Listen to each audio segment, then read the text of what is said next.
معاشرہ جو ہے بہت سارے لوگوں سے مل کر بنتا ہے اور ہم اسی معاشرے کا حصہ ہیں. ہم اسی دنیا میں مل جل کر رہتے ہیں. اللہ کا حکم، اللہ کے ایک نظام ہے فطرت کا کہ اسی کے تحت ہم سب دیکھیے ہر ایک کا کام الگ الگ، ہر ایک کا فائدہ الگ، ہر ایک کی سوچ الگ، ہر ایک کا اپنے کام کرنے کا میدان الگ. اسی وجہ سے بار بار آپس میں کبھی کبھی شکایتیں بھی ہو جاتی ہیں، چاہے وہ کوئی ادارہ ہو، چاہے گھر ہو، چھوٹا ادارہ ہو، بڑا ادارہ ہو، دین کا ادارہ ہو، دنیاوی ادارہ ہو. تو چونکہ مل جل کر رہتے ہیں تو چھوٹی موٹی شکایتیں تو ہوتی ہی رہتی ہیں. تو جو ہے یہ بعض اوقات یہ شکایتیں بڑھتے بڑھتے دشمنی میں، تلخیوں میں بدل جاتی ہیں.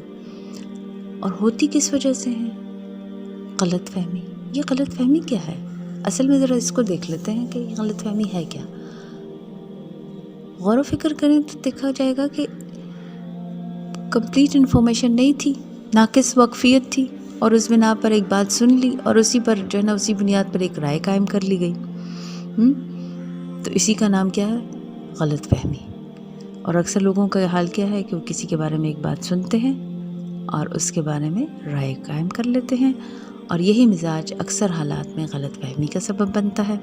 صحیح طریقہ کیا ہے کہ اگر کسی کو کسی کے بارے میں کوئی نیگیٹو بات ذہن میں آئی ہے یا کوئی بری بات معلوم ہوئی ہے تو ایسا کبھی نہیں کرنی چاہیے کہ اس کو فوراً مان لیا جائے. اگر تو وہ اس کے اوپر کوئی بحث کرنا چاہتا ہے یا اس سے بات کرنا چاہتا ہے، اس پر بات کرنا چاہتا ہے، تو چاہیے کہ پوری طرح تحقیق کرے، صاحب معاملہ سے بھی بات کرے اور پوری طرح حقیقت کو جو ہے معلوم کرے، پھر اپنی کوئی رائے قائم کرے. لیکن بہترین اور محفوظ طریقہ کیا ہے؟ سن لی ہے بات، دھیان نہ دیں، اگنور کریں، نظر انداز کر دیں اور کسی سے آگے تذکرہ نہ کریں. کیونکہ دیکھیے اپنا وقت کیوں کسی اور کے معاملے میں ضائع کرتے ہیں؟ اس سے بہتر نہیں اللہ کا ذکر کیا جائے اور کوئی اچھی سوچ سوچی جائے، اپنے مائنڈ کو بھی پازیٹیو رکھا جائے، ہلکا کیا جائے. کیونکہ اجتماعی زندگی میں بار بار ایسا ہوتا ہے کہ ایک دوسرے سے انسان کو شکایت پیدا ہوتی ہے. کبھی ایک کی بات دوسرے کو غصہ اور دلاتی ہے، نفرت کے جذبات پیدا کر دیتی ہے. کسی کا رویہ دوسرے کو انتقامی جو ہے نا اس کے اندر جذبات بھڑکا دیتا ہے. تو ایسے مواقع پر، ایسے ماحول میں یا ایسے سچویشنز میں اکثر لوگ بدلے کے ذہن سے سوچتے ہیں.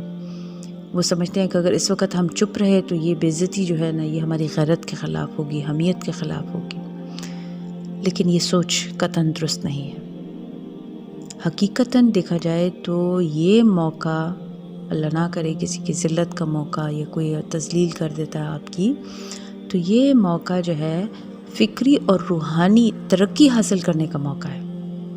یعنی دیکھیں نا، غصے کے موقع پر صبر کرنا کوئی آسان کام تو نہیں، کوئی سادہ سی بات تو نہیں. اصل میں یہ اپنی تربیت کا موقع ہے کہ انسان اپنے اندر وہ صلاحیت پیدا کرے کہ جو ہماری انر پرسنالٹی ہے اس کو اس قدر مضبوط بنا دے کہ باہر کے کسی بھی قسم کے حالات جو ہے نا ان کا اثر لیے بغیر وہ زندہ رہ سکے.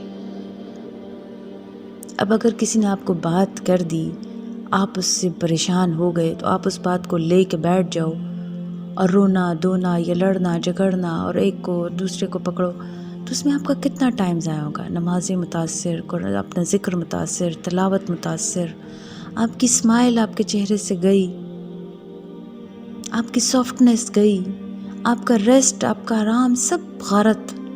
بس پریشان پریشان، نہ کھانا درست، نہ پینا درست، نہ سونا درست. دیکھیے جو آدمی غصے کے وقت نفرت میں اور اشتعال میں مبتلا ہو جائے تو وہ اپنی اس انداز سے، اس روش سے کس بات کا ثبوت دے رہا ہے؟ وہ یہ بتا رہا ہے نا اس کے جو ہے نا کہ وہ جو باہر کے جتنے بھی اثرات ہیں وہ ان سے متاثر ہوئے بغیر نہیں رہ سکا.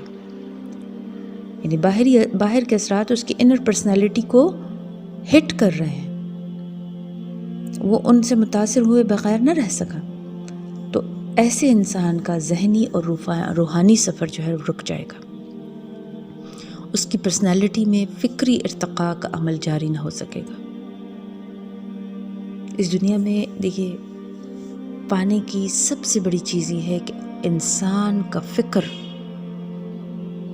مسلسل ترقی کر رہا ہو، مسلسل وہ بہترین پازیٹیو تھنکنگ میں ہو، اس کی جو پازیٹیو تھنکنگ ہے، اس کی فکری ترقی ہے، وہ اس کی روحانی ترقی سے جڑی ہوئی ہے۔ یعنی جہاں آپ کی تھنکنگ پازیٹیو ہوگی وہیں پر آپ کے روحانی لیول بھی آگے بڑھتا جائے گا، اور یہ اسی وقت ممکن ہوگا جب انسان اپنے آپ کو اس قدر مضبوط کر لے کہ وہ کسی بھی قسم کی نیگیٹیوٹی کو، نیگیٹیو تھنکنگ کو اپنے اندر داخل ہونے سے روک دے۔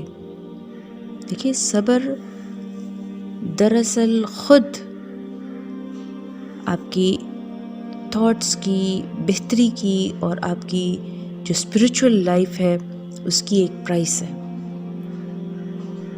دیکھیے، دنیا میں کوئی بھی چیز ضروری قیمت کے بغیر تو نہیں نہ ملتی، اسی طرح آپ کی فکر کی اور روحانی ترقی کی بھی ایک قیمت ہے، اور یہ اسی خوش قسمت انسان کے حصے میں آئے گی نا جو صبر کی صورت میں اس کی قیمت ادا کر سکے گا۔